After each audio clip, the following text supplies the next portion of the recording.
Reform UK leader Richard Tice, who joins me now. Richard, thank you very much. Richard, you wasted no time in telling Lee Anderson to go and join your party after he resigned. Well, I mean, can I just say, here's how he responded when our political editor Christopher Hope asked him about your proposition. The Conservative Party gave me a home when I was politically homeless. They backed me, they financially backed me, they wrapped their arms around me. I still think the Conservative Party is the best party moving forward to get us out of this mess. So it's very kind of Richard. We've had a few, few dingoes over the past few weeks, a few arguments. But he's a good man. He's a great man. I like him. I class him as a friend. But I think, the best way forward to solve this problem is a strong Conservative Party with strong MPs like myself. Well, this time last week, Richard, I was looking to rent out a pub car park so you and Lee Anderson could have a scrap in it, but now you want him in your party, do you?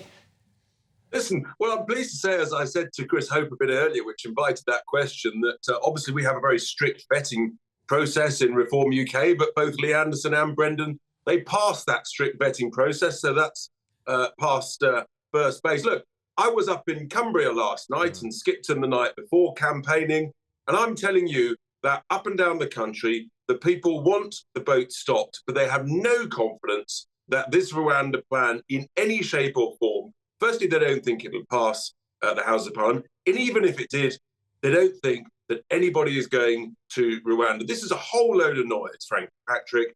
It'll make no difference. Lee has there, in that interview, has inferred, and it'll be very interesting to see what Lee does, and he is a good man. His heart's absolutely in the right place. He said there he couldn't vote for something he didn't believe in. Well, let's see what happens tomorrow night. Because of those 60 Tory MPs who voted for the amendment this evening, how many of them will actually go through the polling booths tomorrow night and vote for Rishi Sunak's bill? And I suspect the answer will be a great number of them, because tomorrow night it's a confidence vote. And frankly, if the government lose tomorrow night, it's the end of this government. So they'll all bottle it at the last minute in order to protect their own skins and to protect the Prime Minister. But look, the door's open, they know my number, and frankly, we're the only home, if anybody is serious about wanting to stop the votes, with the only policy that will work, which is to pick up and take back. It's a version of what we know works because it worked in Australia, and we're legally entitled to do it. So just to confirm, anyone who is desperate to vote against this Rwanda Bill tomorrow, who is a Conservative MP, would you take them in Reform UK?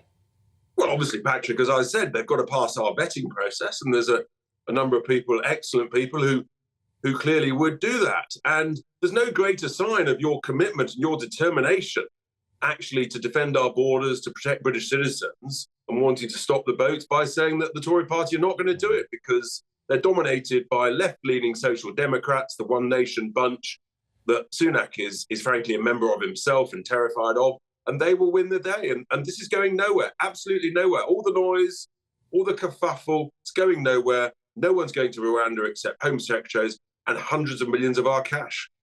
I think there are some parallels, though, aren't there, between whether or not the Conservatives essentially vote for no confidence in Rishi Sunak tomorrow, possibly leading to a snap election, almost definitely leading to a Labour government, or whether or not people choose to give their vote to Reform UK at the next election. Arguably, it leads to the same situation, doesn't it, which is a Labour government.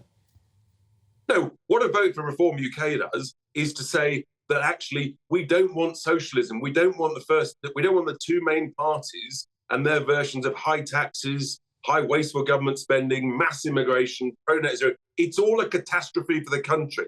And I want people to vote for what they believe in, not, Patrick, what you tried to infer is you've got to vote against what you're afraid of. That's a terrible way to run a democracy. We've got to ban it and scrap it and get proportional representation. But I said, the more millions of people who vote for reform, the more we will get reform in due course. This is not a one-election project, Patrick. This is a medium-term, serious project to reform our country. And frankly, the Tories should rename themselves the Social Democrats or the Con-Socialist Party. And they don't own the philosophy of conservatism, and frankly, they don't practice it either. And it's about time that they were punished for it.